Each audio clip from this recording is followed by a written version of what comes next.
voting. Vote, vote, vote. Democrat Cindy Axne has spent the past 4 years in Congress representing Iowa's 3rd congressional district.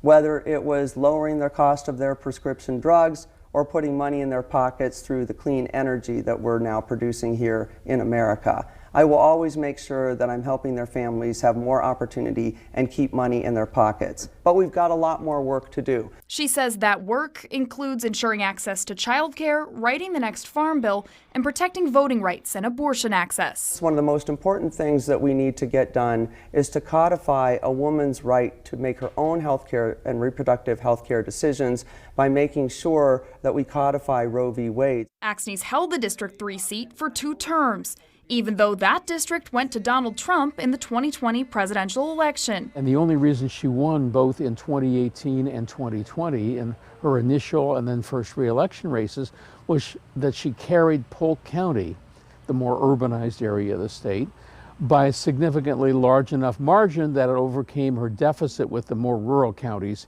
in that district. Because of redistricting, Iowa's 3rd district now has 9 more counties that went to Trump in 2020. But Axne argues her bipartisan background qualifies her to represent all Iowans across the political spectrum. How do you represent all Iowans, even if they have a different background from you or passionately disagree with you on politics? I've been named the most bipartisan member of Iowa's delegation now 2 years in a row.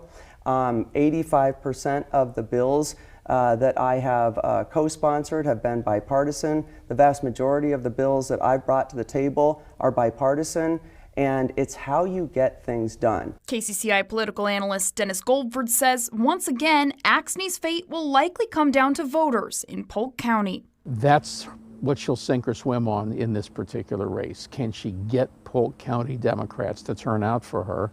Also, if she can find a way not to lose as badly in the more rural counties of the district. Cindy Axne is a 5th-generation Iowan, a mom of 2 boys and a small business owner. In Congress, she sits on the House Agriculture Committee and the Financial Services Committee. Axne's running against Republican Zach Nunn.